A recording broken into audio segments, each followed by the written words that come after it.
Baik, ketemu lagi dengan saya, Asnan Arifin, kurator Museum Sandi dalam acara Ngelas, Ngerumpi Selasa.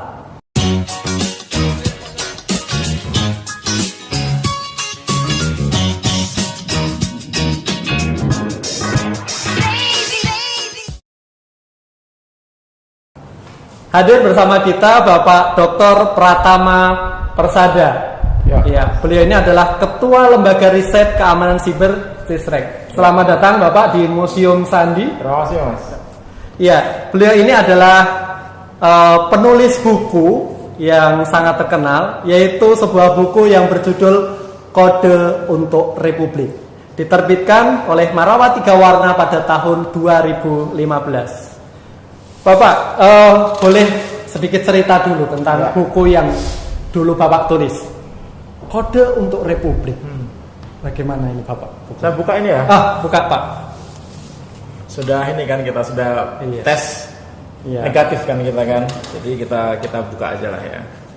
Insya Allah aman. Oke, begini Mas Asnan. Konsep penulisan buku itu sebenarnya adalah kita mau menceritakan apa sih fungsi dari sandi dan persandian ini untuk republik kita gitu. Karena banyak yang tidak tahu bahwa kemerdekaan kita, mempertahankan kemerdekaan yang sudah kita dapatkan itu ternyata berat. Kenapa berat? Karena ternyata musuhnya banyak gitu.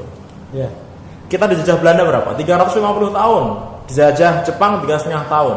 Kenapa kok sampai begitu lamanya kita dijajah sama Belanda? Karena apa? Karena memang kita tidak bisa menyimpan informasi dengan baik. Salah satunya ya gitu.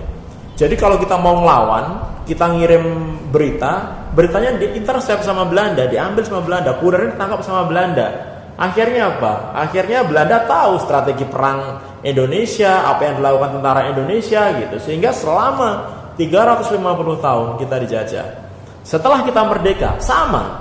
Belanda pun juga mereka memanfaatkan kemampuan intelijennya untuk melakukan intersepsi terhadap komunikasi tentara Indonesia gitu. Nah, oleh karena itu kenapa sandi ini penting. Dinas Kode lahir kemudian dengan konsep mengamankan informasi ya kan. Nah, sekarang ada Museum Sandi ini, Pak Rubiono itu Bapak Persandian yang sangat hebat sekali. Bagaimana akhirnya informasi ini bisa diamankan? Akhirnya apa? Ketika informasi ini diamankan, kemudian informasi ini dikirimkan kepada partner gitu, kepada para pejuang di lapangan, akhirnya apa? Tidak bisa dibaca oleh musuh kita. Nggak bisa diintercept. Diinterceptnya bisa gitu. Tapi begitu diintercept, mereka nggak bisa baca. Yang penting kan itu kan. Akhirnya apa? Akhirnya kita bisa aman. Kita bisa mempertahankan kemerdekaan gitu. Jadi fungsi dari persandian itu sangat kritikal di saat perjuangan gitu, di saat kita mempertahankan kemerdekaan ini. Bagaimana kita mengirimkan berita sampai ke luar negeri menggunakan radio angkatan udara saat itu kan kita minjem begitu. Bagaimana kita pakar-pakar kriptografi kita walaupun old school gitu masih menggunakan teknologi lama, pencil and paper, buku kode dan lain-lain.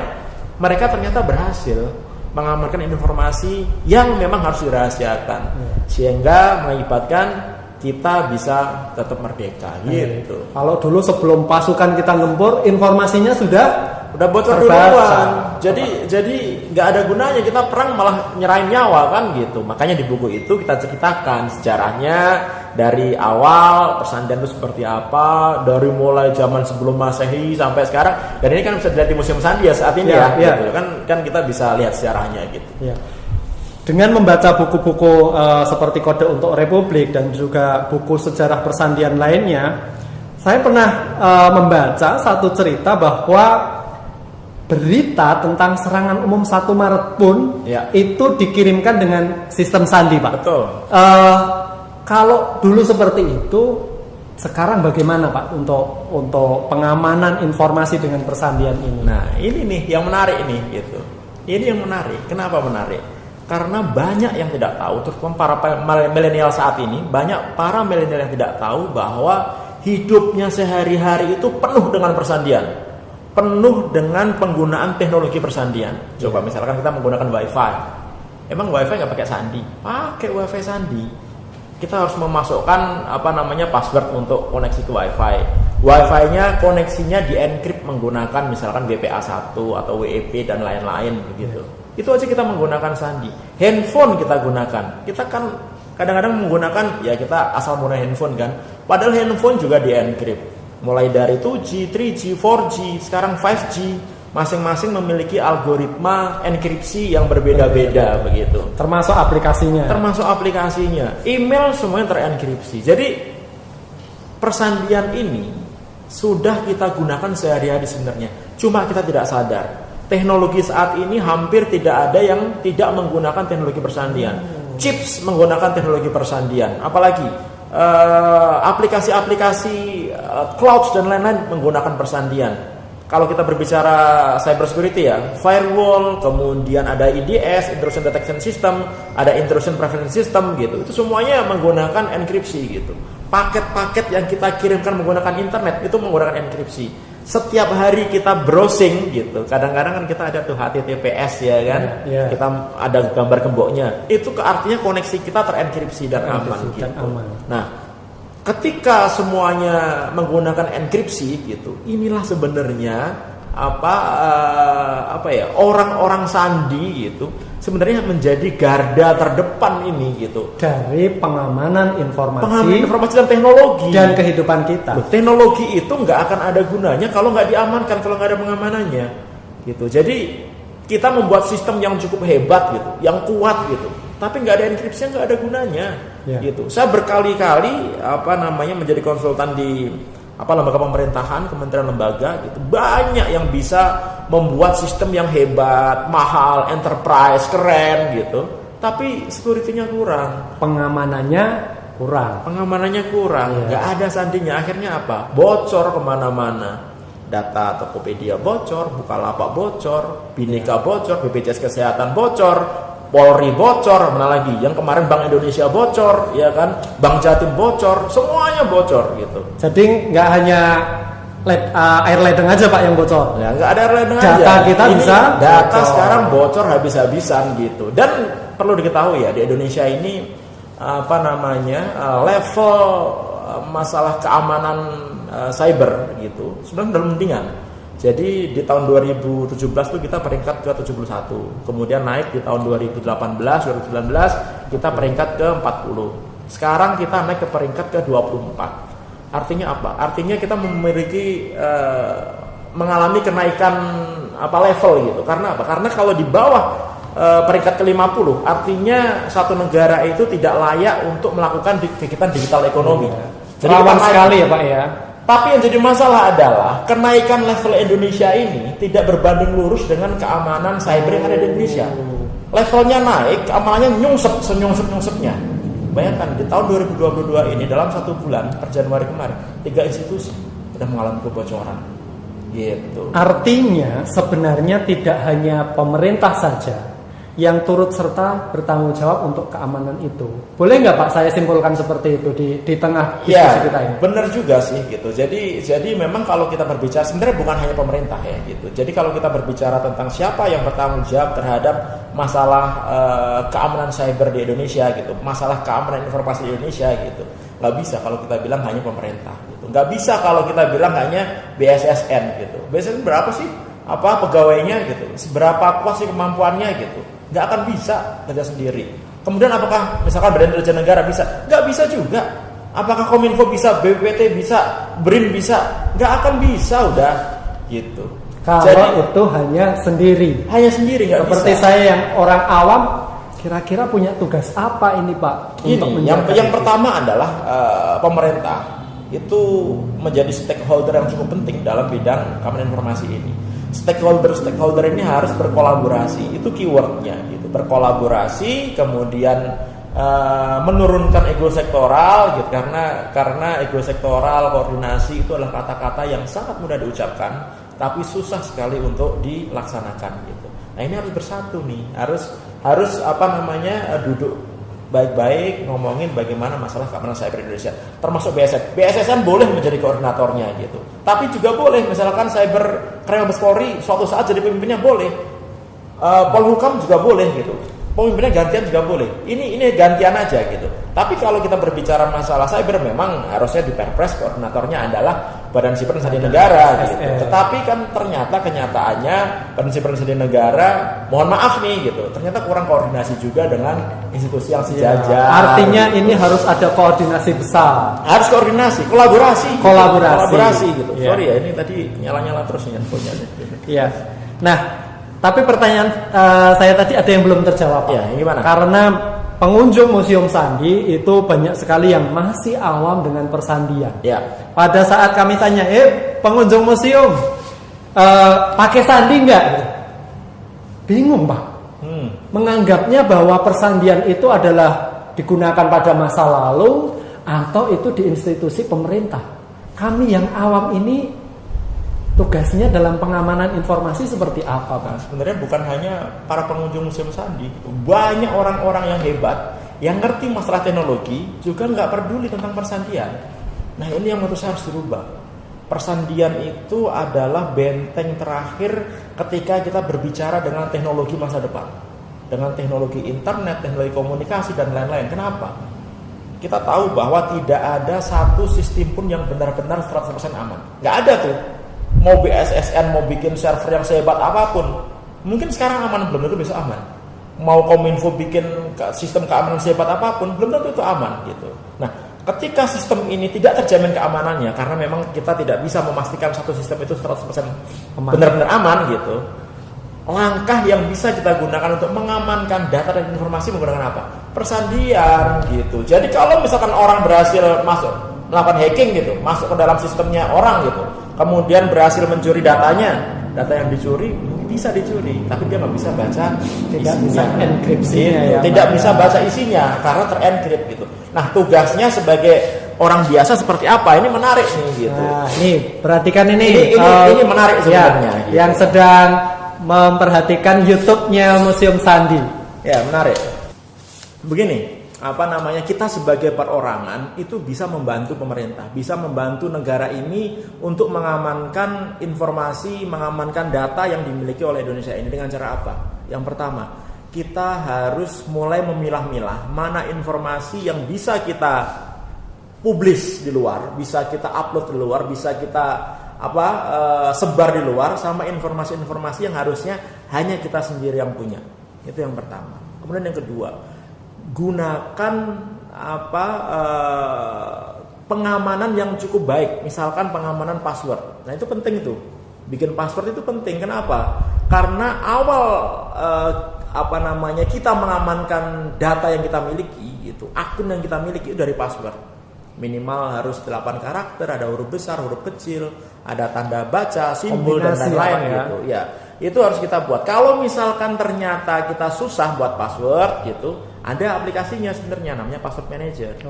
Kemudian yang kedua, kalau kita buat password jangan menggunakan password yang sama di akun-akun kita yang berbeda. Kita kan sama orang Indonesia ini kan karena semuanya gratisan kan. Dikasih bikin media sosial, Facebook, Instagram, kemudian Twitter, kemudian punya email Google, ya kan, punya cloud Google Drive dan lain-lain gitu. Untuk menggampangkan pengingat gitu, akhirnya dibuat semuanya sama gitu. Nah, itu bahaya. Kenapa? Karena begitu password Anda ini bocor gitu, dan password bocor itu bisa dicek dari internet ya. Kita bisa cek misalkan di monitor.firefox.com gitu. Kita masukkan password kita, kira-kira password kita sudah bocor belum kredensialnya, itu bisa kita cek tuh. Dan banyak lagi yang menyediakan lainnya, coba dicek gitu. Nah, kalau password kita ini bocor gitu, artinya semua orang bisa membaca password kita, bisa membaca akun kita. Dan kalau itu terbaca, orang nyoba masuk ke dalam password akun kita yang lain itu bisa. Jadi email kita, media sosial kita sama semuanya gitu. Jadi ya semua kan? Akun kita akhirnya jatuh. Bisa diambil orang semua. Yang ketiga, harus rutin mengganti password. Nggak perlu lah ganti password itu, ini rutin ya. Nggak perlu mengganti password itu tiap hari itu atau tiap minggu gitu. Pusing lah gitu. Ganti ya minimal 3 bulan sekali, kalau nggak bisa 6 bulan sekali lah gitu. 6 bulan sekali kita gantilah gitu. Nah, nanti akan ada pertanyaan klasik nih. Pak, kita bikin password satu aja, ngingetnya susahnya minta ampun nih gitu. Gimana kita mau bikin password yang banyak? Gimana kita bisa ganti-ganti password gitu kan. Wah, kita malah lupa, kita sering lupa akses kita gitu. Nah, oleh karena itu ada namanya password manager, dan menurut saya password manager yang dibuat oleh Badan Siber Sandi Negara cukup bagus. Bisa digunakan, namanya Satria gitu, walaupun belum sempurna ya. Udah nyoba belum, Mas Hasan? Sudah, saya sudah nyoba. Ya. Walaupun belum sempurna gitu, tapi itu bisa digunakan, menggampangkan kita lah gitu untuk itu memudahkan kita untuk menyimpan password kita. Nah, itu dari password. Kemudian berikutnya adalah ketika kita di luaran gitu, kan biasanya kalau milenial itu mereka fakir sinyal, fakir data, fakir sinyal, selalu pengen mencari ini wifi gratisan gitu ya kan, data mahal, uang saku terbatas, akhirnya main-main kemana termasuk ke Museum Sandi gitu kan, supaya dapat wifi gratisan gitu. Nah, itu hati-hati dengan wifi gratisan. Kenapa? Karena gampang sekali kita melakukan penetrasi, melakukan intersepsi, melakukan pencurian data dengan wifi gratisan. Kita kalau menjadi hacker ya gitu, kita tinggal bikin akses point palsu, kemudian kita konekkan ke komputer kita, orang-orang konek ke situ, semua komunikasi itu bisa kita intercept, bisa kita ambil, username, password, Facebook, internet banking, semuanya bisa kita ambil gitu. Nah, itu kita harus hati-hati. Makanya ketika kita menggunakan password gratisan kita harus hati-hati. Kemudian berikutnya ini yang paling banyak ini juga nih. Ini termasuk selalu top 5 nih. Top 5 kejahatan komputer, yaitu klik link sembarangan, phishing. Oh, iya. Gitu. Jadi kita dikirimin SMS, misalkan SMS, oh ini ada pinjaman 500 juta tanpa agunan gitu. Nah, kita pasti akan tertarik kan. Terus kita klik gitu. Begitu klik ternyata install malware. Atau misalkan oh ini ada pejabat lagi berdua-duaan sama mahasiswi di Bali gitu. Kalau mau cek nih silahkan klik lagi. Klik, selesai sudah. Lagi. Ini yang terjadi di Bank Indonesia kemarin. Ada 500 lebih komputer Bank Indonesia gitu yang ternyata terinfeksi malware hanya gara-gara satu personelnya terkena serangan phishing ini, dan dia dengan tidak sadar melakukan klik dan akhirnya menginfeksi komputer yang ada di Bank Indonesia. Bayang nggak?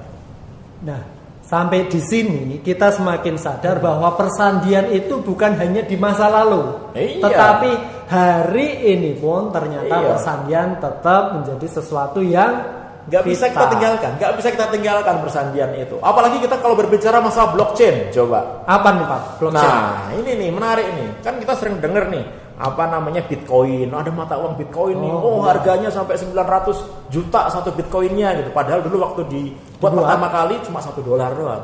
Sekarang jadi 900 juta. Kemudian ada Ethereum. Kemarin ada Gozali Everyday, dia bisa menjual fotonya di platform NFT, non fungible token gitu. Apa ini blockchain ini? Semakin ya kan. Nah, blockchain ini adalah sistem desentralisasi server yang basisnya adalah menggunakan hashing gitu, yang di dalamnya situ ada perhatiin sini dong. Yang di dalamnya situ ada fungsi kriptografi. Gitu. Ya kan? Artinya apa? Artinya blockchain ini nggak akan ada, Bitcoin ini nggak akan ada, Ethereum nggak akan ada, NFT nggak akan ada, Metaverse nggak akan ada kalau nggak ada persandian. Kebayang nggak? Betapa pentingnya sandi sebenarnya. Nah, ini yang maksud saya, ini yang harus disadari oleh para milenial saat ini gitu. Harusnya Anda, ini para milenial ya yang nonton ini ya, Anda nih kalau ngerti ilmu kriptografi, belajar persandian, belajar teknologi, masalah informasi ini, udahlah, nyari duitnya gampang ntar. Banyak orang yang nggak mau ngerekrut Anda, karena kurang sekali di Indonesia. Di Indonesia itu menurut riset kita, itu tiap tahun itu butuh minimal 10.000 orang. Orang-orang yang ahli masalah cyber security. Di dalamnya termasuk masalah enkripsi dan persandian, bayangkan. Dan itu susah sekali dapatnya. Karena apa? Karena banyak yang belum sadar bahwa ini adalah keilmuan yang mahal nilainya, gitu. Nggak mungkin Google bisa jalan seperti sekarang kalau nggak ada enkripsi. Nggak mungkin Amazon bisa seperti sekarang kalau mereka nggak ngerti masalah enkripsi. Gitu. Iya.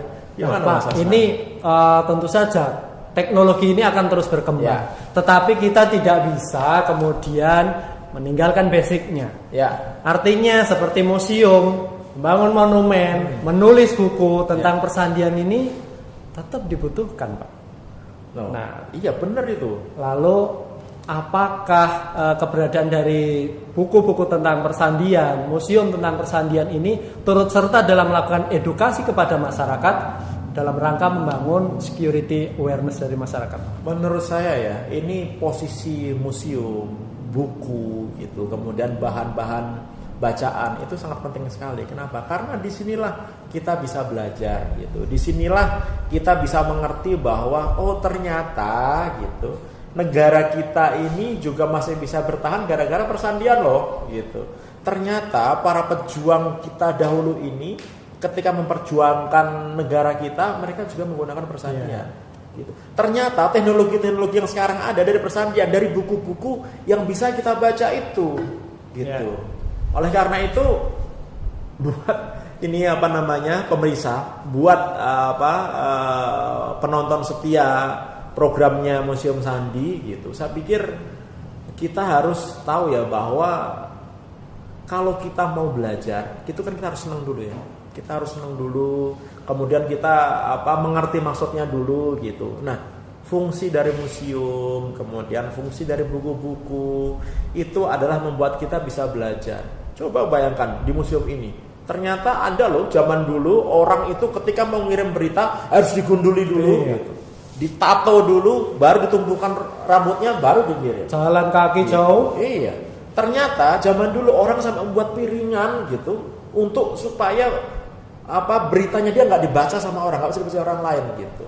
Nah ini kan dengan perkembangan teknologi yang ada saat ini kan sebenarnya prototipnya dari hal-hal yang ada di museum gitu. Tapi bukan berarti bahwa di museum hanya ada sistem-sistem jadul ya gitu, ada sistem jadul. Tapi nanti juga ada sistem-sistem yang modern gitu. Jadi kita bisa tahu nih, kita bisa belajar bagaimana kita bisa tahu bahwa persandian ini ternyata sudah ada di kehidupan kita. Gitu. Berkembang Sesuai teknologi dan juga berkembang. Dan negara juga bisa hancur gara-gara tidak menerang persandian ini. Ya kan ini zaman Eropa dulu. Gimana Jerman mau menguasai seluruh dataran Eropa kan? Habis-habisan kan semuanya nggak bisa dilawan gitu. Cara ngelawannya gimana? Melakukan kriptanalisis.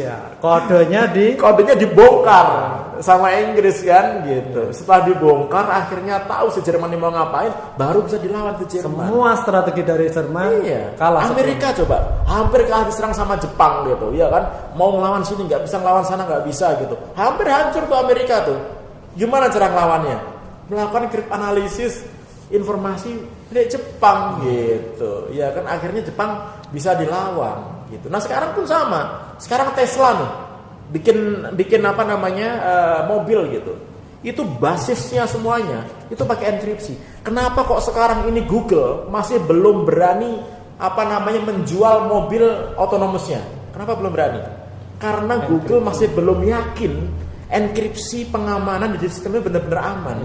Sehingga takutnya kalau misalkan sudah dijual ke publik gitu dan tidak bisa dikendalikan masalah security-nya, bisa di take over orang. Kalau mobil di take over orang, coba mobil jalan sendiri nggak kita sendiri nih. Sudah nggak bisa pasangan lagi Pak. Dikontrol sama orang teroris, selesai udah kita. Berarti kalau perusahaan yang sudah besar saja faktor keamanan itu sangat vital. Mungkin dari Bapak ada pesan khusus Pak untuk generasi saat ini, generasi milenial dalam menyikapi perkembangan cyber untuk saat ini. Ya, yang pertama adalah teknologi perkembangan cyber ini, media sosial dan lain-lain ini sebenarnya membuat dampak yang cukup bagus. Ada 212 juta netizen Indonesia, orang Indonesia yang terkoneksi ke internet di awal Januari 2022. Mereka rata-rata menggunakan handphone hampir 8 jam sehari, kemudian mereka mendapatkan informasi-informasi itu basisnya terutama milenial ini dari media sosial. Udah cukup bagus. Tapi apakah hanya bagusnya saja yang ada? Enggak. Jeleknya juga banyak gitu. Berita palsu, hoax, hate speech dan lain-lain gitu, pemalsuan, penipuan begitu. Nah, bagaimana caranya supaya kita ini gitu bisa hidup dengan baik di dunia maya? Belum lagi nanti kita berbicara masalah metaverse ya. Kalau kita berbicara metaverse panjang lagi itu. Sebenarnya simple gitu. Kenapa? kita harus memperlakukan hidup kita di dunia maya sesuai dengan hidup kita di dunia nyata gitu. Kalau di dunia maya kita nggak boleh, di dunia nyata kita tidak boleh ngumpat gitu, dunia maya jangan ngumpat gitu.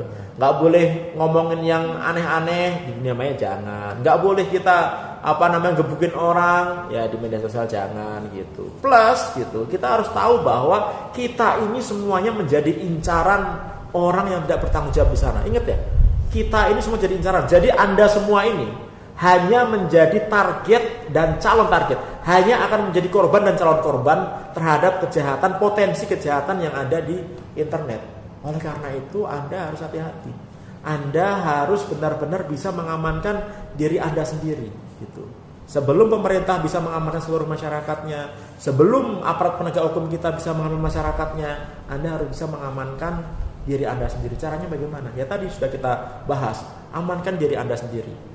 Mulai dari diri Anda sendiri, dari lingkungan Anda sendiri. Kalau misalkan Anda adalah orang tua yang punya anak misalkan, Anda harus mulai mengajari. Jangan berikan gadget orang tua kepada anak. Karena kita tahu kan, semua media sosial yang ada itu pasti akan memprofiling kita. Artinya, kalau misalkan Anda sebagai orang tua baca YouTube, nonton YouTube, baca berita yang konten-konten dewasa dan handphone Anda dikasih kepada anak gitu, anak-anak pasti akan mendapatkan iklan-iklan konten dewasa gitu, dan itu akan membuat anak kita dewasa sebelum waktunya, dan itu nggak baik. Oleh karena itu edukasi dari pemerintah itu penting gitu, edukasi dari orang tua kepada anaknya penting, edukasi dari guru kepada muridnya juga penting, edukasi dari museum, edukasi dari museum ini juga penting. Makanya datang ke museum saat di sini gitu, biar tahu bagaimana kita bisa mengamankan diri kita sendiri, supaya kita tidak dihack, supaya akun WA kita aman, supaya akun media sosial kita aman. Datang ke Museum Sandi. Gitu. Terima kasih Pak Dr. Pratama Prasada. Luar biasa, ini adalah kesempatan langka bagi Museum Sandi untuk bisa langsung berdialog dengan pakar keamanan waktunya informasi. Pas ke Jadi Jogja, kan? Bahagianya di Jogja ini Pak, kita bisa datang, ketemu, ngobrol. Terima kasih Bapak Dr. Pratama Persada dalam acara dialog kita hari ini, ngobrol kita hari ini, yaitu dalam program Ngelas, Ngerumpi Selasa Museum Sandi. Ya, jangan lupa untuk informasi tentang keamanan informasi, keamanan siber dan sandi, tentu saja follow dan subscribe channel YouTube Museum Sandi. Ya. Ini Pak ada salamnya di museum. Kalau Bapak nanti jalan-jalan di museum seluruh Indonesia, ada salamnya. Namanya Salam Sahabat Museum. Begini Pak.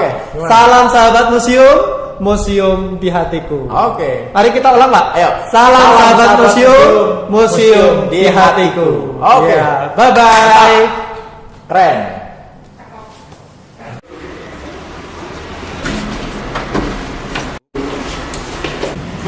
Udah siap? Kantongin mana? Ditungguin dari tadi. Aduh.